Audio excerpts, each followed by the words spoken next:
Life is lived in chapters, and sometimes it's time for a chapter to end and a new chapter to begin, and that involves some decision-making on our part. How can we be confident that it's time to perhaps make a change? Let's talk about it today on Beyond the Notes.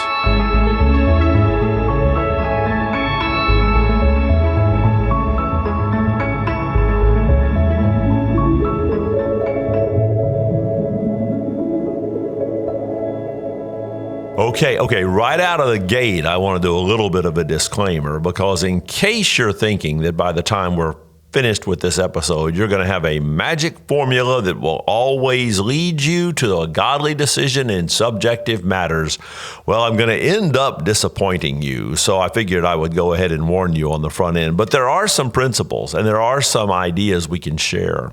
I'm coming at this morning because in the Lord's Day message this last Sunday, we talked about this passage in 2 Corinthians 2 where Paul, on his way to meet Titus, has left Ephesus. It's actually occurring in Acts chapter 20, verse 1.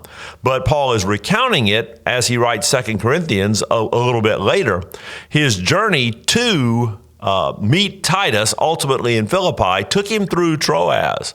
And he paused in Troas, apparently, verse 12 and 13 of 2 Corinthians 2, when I came to Troas to preach the gospel of Christ, even though a door was open for me in the Lord, my spirit was not at rest because I did not find my brother Titus there. So I took leave of them and went on to Macedonia. So during that little stopover in Troas, God had given him some success, an open door. He had seen that he was there. In addition to his travels, he was there to preach the gospel. And yet, he moved on to Macedonia, which is northern Greece, ultimately the city of Philippi, from which he would then write 2 Corinthians. And all of that is encapsulated in a brief moment in the book of Acts, early in chapter 20. But the question then becomes, I took leave of them and went on. How could Paul know that he was right to do that? Earlier in the book of Acts, his earlier trip to Macedonia came in response to a vision from God, the so-called Macedonian call that is in Acts chapter 16. And that was certainly unambiguous, a vision from God calling him to go and begin to plant churches in Europe. You and I should not look for a vision in the way that an apostle experienced a vision/visitation that led him to know God's will, certainly. Because remember, you and I get our direct knowledge of things that are absolutely God's will from Scripture. That's what the doctrine of sola scriptura alone gives us. Paul, remember, is being used of God to author much of the New Testament. We, instead, have it and take our certain leadership from there. But we still have to make decisions from time to time, and some of those decisions are a little consequential. Paul was being used of God in Troas, and things were going well. We know from the composite history in the book of Acts that later, when Paul comes back through and visits Troas again, he's able to worship with the church, and I'm assuming that church was planted in this brief stopover, and yet Paul left and went on. So how can we know when it's time for a change? Well, let me go ahead and again give you a disclaimer. We can't know with absolute certainty, but we're not called to know with absolute certainty. What do I mean? Well, first let's talk about some foundations.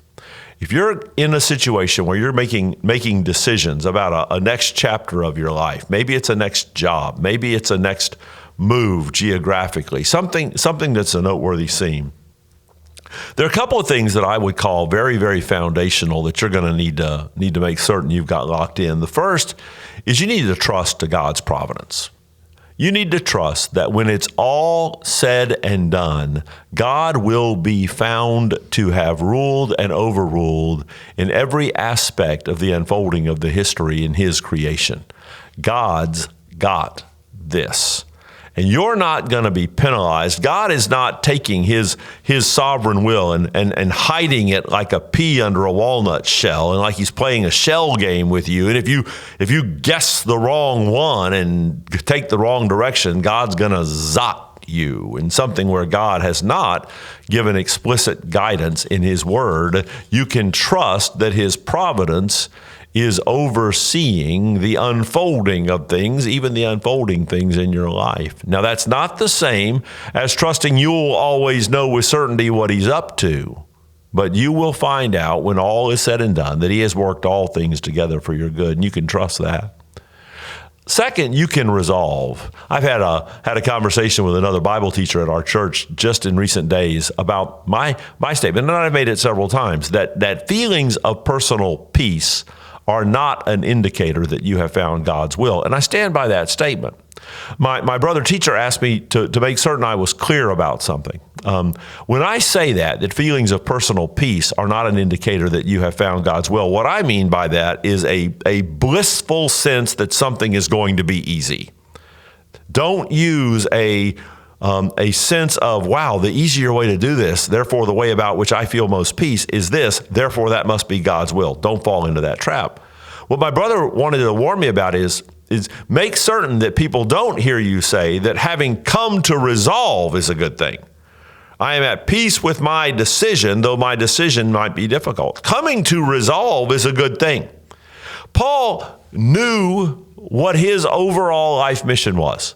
Paul was a missionary, apostolic church planter. And so the default for Paul was always going to be move along to the next step. Paul knew that his whole life ministry was about move along to the next step.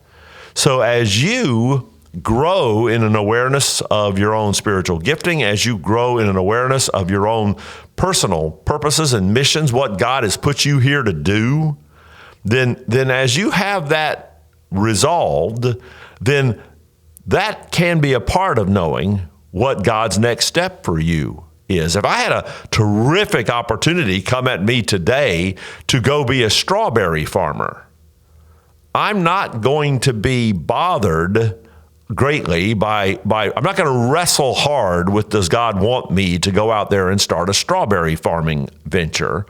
Because God has made it really clear to me down decades and decades of some knowledge of what I am and what I am not, and I am certainly not a strawberry farmer. So resolving to know your own mission and your own assignment from God for your life. So foundation, trust to God's providence, resolve to know who he has made you to be.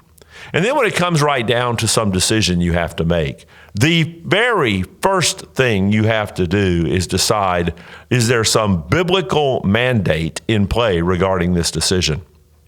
You don't have to wonder if it's God's will that you stay in your marriage. God hates divorce. And with very narrow exceptions, overt, adultery or abandonment by an unbelieving spouse, you can be pretty confident it's God's will you stay in that marriage. In fact, you can be confident, not pretty confident. You have made a covenant commitment. If you've signed a contract for something, it's God's will that you honor it. If you've entered into a covenant, it's God's will that you stay with it until he explicitly ends that term. Marriage, for example, till death do you part. You don't have to wonder about it being God's will if you've already made a commitment. You don't have to wonder if it's God's will if biblical obedience is in place. But sometimes there's not a biblical mandate. Sometimes there's not a specific covenant. In the paragraph before us, Paul had not told, apparently, the people in Troas that he would stay with them for 5 years. Paul was not obligated biblically to disciple the church at Troas for some fixed period of time. He in that sense, was free to make the legitimate decision to move on. So why did he make the decision to move on? And this is what it comes down to. If you're trusting God's providence, if you're acting in a consistent way with what God has made you, if you're obeying biblical directive, if you're not violating a covenant, The issue is preference. There it is. Paul decided it was probably good to leave Troas and hop on over to northern Greece, sail on over to northern Greece and look for Titus there, because Titus would be coming through that way on his way to meet Paul. He did it because, it was his preference to do it. And yes, perhaps there's the conversation with the multitude of counselors, which could be another important step. But at the end of the day, it comes down to, Lord, I'm walking in obedience. I'm walking in an awareness of my mission in life. I'm not rebelling against something that you've led me to do, and I'm not breaking my word. So, Lord, I'm going to take this next step because I want to take this next step. And that's okay. That's okay. One of my very favorite quotes, and this is dangerous if you half understand it, but it's marvelously liberating if you do. One of the very, very early church fathers is St. Augustine of Hippo. St. Augustine, Florida, is named after this historical saint from the early history of the church. And Augustine said, "Love God and do as you please." Now, by love God, Augustine meant trust in his providence, obey his word, keep your word, be biblically obedient, build that framework, and then within that framework, make sound decisions and execute them. So if you want to absolutely know you're in God's will regarding what T-shirt you wear next time you have a day off and want to wear a T-shirt, you're never going to know whether it was God's will or not, that you wore the red T-shirt or the blue T-shirt or the green T-shirt. But you're going to know that God's providence had you covered and that you had the freedom to choose whatever T-shirt you wanted.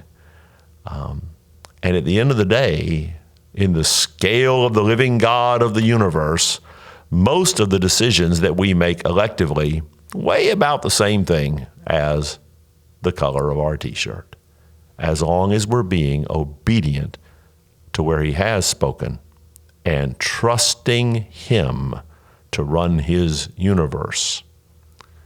I want you to think about that some, and I hope by now you're sharing, liking our podcasts, and I look forward to being with you again on future episodes of Beyond the Notes.